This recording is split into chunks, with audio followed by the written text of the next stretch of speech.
How's it going, everybody? Ooh, I caught it just before the clouds moved in. I was trying to get my camera to work so I could film this really quick between the trees while it was there, and then the camera wouldn't work, and I was like, now I finally got it working. So I was gonna make this, I don't know, quick video about, well, initially I was just gonna walk outside for a minute, but I looked out the window and I saw this moon. It's just gorgeous. It's the solstice today, June 20th, 2016. And this is what they call the strawberry moon. It's a full moon on the solstice. And it's kind of a rarity. I guess it happens every 70 or so years. Anyhow, it's a very beautiful thing to come out and observe it all. Nature, space, the moon, and gives a little perspective on how small we really are. And that's kind of what I decided I'd make a video about when I walked out here. It was just how small we are. And how when people spend too long in their houses or too long wrapped up in certain ideas, it's really easy for us to kind of forget that perspective and think we're important, even if we're just driving to work and back, the daily activities, and just looking at society.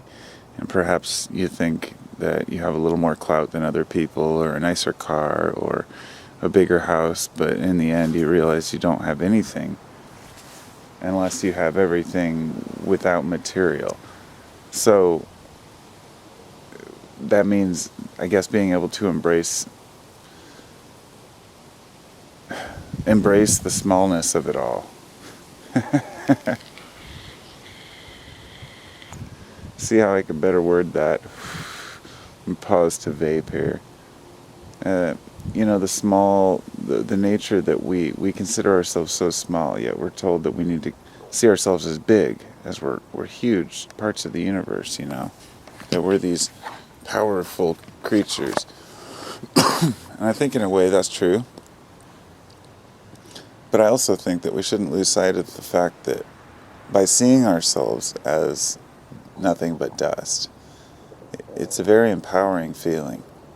When I was younger, I didn't really have a religious upbringing by any means. My parents didn't even discuss it one way or the other, so I kind of found my own path. And in my teen years, I got into this kind of some Buddhist ideas, but I never studied any particular religions. I just found that balance was the key, and it was all about seeking your own path.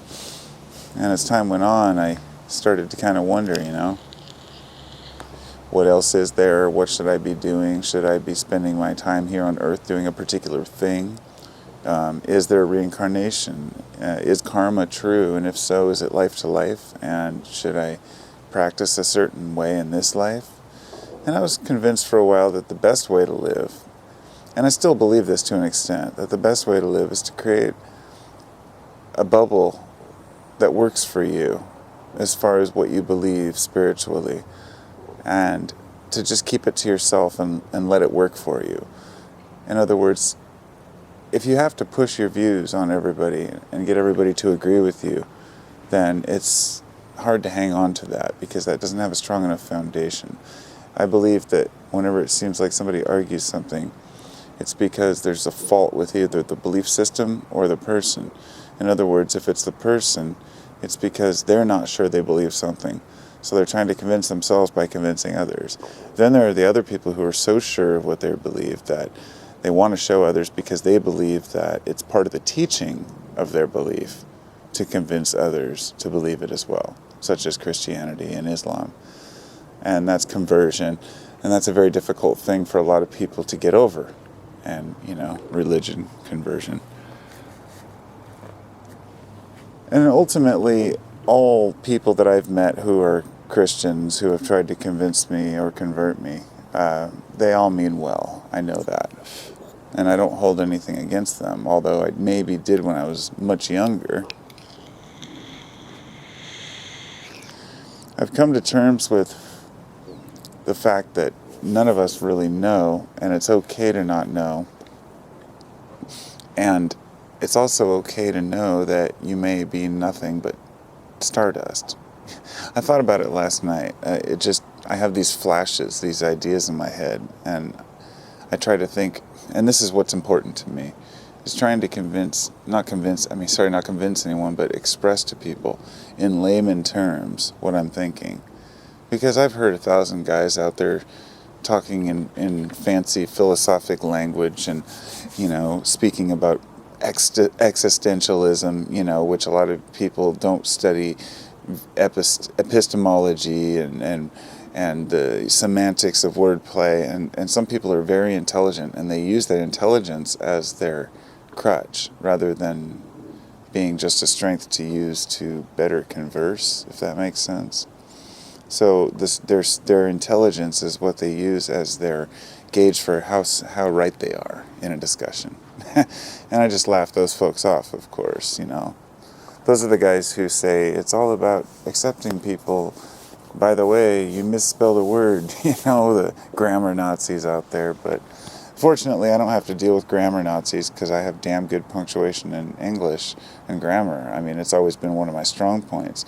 So I do notice that when people do it to others because it bothers me, Even with autocorrect, I've never used autocorrect in my life. I know how to spell everything, and I'm fortunate that way, so I don't take it for granted. But, it's difficult with people out there who think that they're so smart and they know everything because they have a good education as far as academics. But anyway, my point here isn't about that. It's that, people's spiritual beliefs or lack thereof are very dependent on their upbringing, their environment, whether they've been lied to. If a person wasn't a Christian and then they decided not to be, they feel like they've been lied to, they might go ballistic against Christianity. And vice versa. If an atheist turns Christian, they may go crazy for Christianity and completely start bashing atheists. And everyone's seen this. Every one of you who's even looked into any type of debates between atheists and Christians, you'll see that the fresher you are into it, that it seems like the stronger sometimes people push. Not always, but this goes with everything, not just beliefs. The smoker who just quit smoking. He wants everybody to quit with him. The alcoholic who quit drinking and then everybody should stop drinking. Or the person who started jogging and all of a sudden, hey man, it's all about being healthy. And these are things that I watch myself and be careful not to do because I don't want to be one of those guys. But I always am. But I don't try to change people or say you should do this, but what I do is I get really into something or excited about it. Like, hey, have you heard about this particular, new discovery? And then I'll go on and on about it for a day or two. But ultimately, it's all in good nature because I want to share with people. But sometimes I get so excited about something more in the past that I would share, and then a couple days later, somebody would be like, "Well, what about this?" and find a study that kind of debunks it, and that's okay. When I pause, I'm vaping, so my apologies. And that really reminds me of something. Debunking, and as far as finding out that what you believe isn't true, I think it's the most phenomenal thing because it weeds out the weakness. And I wanted to make a video about this, but people, a lot of folks tend to think that science is the enemy, and science is out to get spirituality or religion. And I don't see it that way because I see science and religion as one and the same. They're trying to express the universe, but they're doing it through different means. Most religion to me is bunk as far as how they express it because they're going by a Bible that was written by man, and man is corrupt naturally. So if I wanted to believe any religion, it would be, let's say, a religion of nature, say some sort of, pantheism, or, druids, that kind of stuff. But that's not even for me, because that's worshiping nature itself. And I find that to be just kind of like silly too. You could see mathematicians think of mathematics as a religion, and those who practice mathematics as religious. Now think of how math, art, and music all went together in the ancient teachings. And so the artists are also gurus and religious teachers. And, so are the musicians. Can you say that a musician is not, let's say, the rock star that's standing up there in front of millions of people, moving them, swaying them, getting them to cry, getting their emotions, getting them to sing along? Can you say that he's not a pastor in a giant religion of music? It's you can't define it as religion, but you understand what I'm saying. And art is the same way. It moves people, and mathematics don't seem to fit in there, but they do. It's just that the people can't see the math in it. They can't see the pictures in the math. And then on we go to fractal geometry, where it expresses this in, say, a particular fractal. I should post a link to this really cool one. Some of those fractal zooms are just amazing. Anyhow, so I think it is healthy for people to believe in something beyond themselves, but I also think it's really important to make sure that everything you believe about yourself or your religion holds up to scrutiny. And I mean scrutiny by yourself. It doesn't matter what others are telling you. However, there is a point. I can't tell you when other people's opinion matter. That's obviously not something anybody can tell you or me, because that's up to us and our, rationality and education and upbringing and experience. But I think that what others tell us doesn't matter so much as it holding up to our own rational analysis in what we think we believe. And if what we think we believe can hold up to scrutiny, then I think we're on the right path and we've built a strong foundation. And I always picture this foundation being built in the rain, probably because it reminds me of an old, it's just an old allegory, this old story about, two men who build their houses in the rain.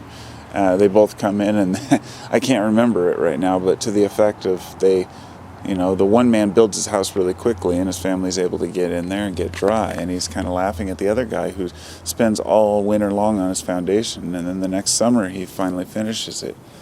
And then the next winter comes and the first man's house blows away in a storm, and the second man, of course, has a stronger foundation. It takes longer to build a solid belief system of anything,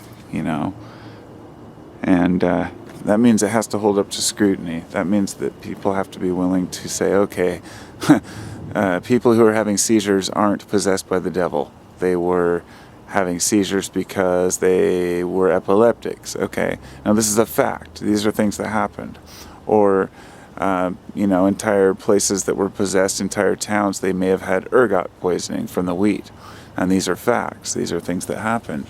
And when we find that religion was wrong, it wasn't that the religion was wrong. It was that the people who believed it were wrong, and that's the whole point. There's nothing wrong with believing in something. It's when it affects others that it's a problem.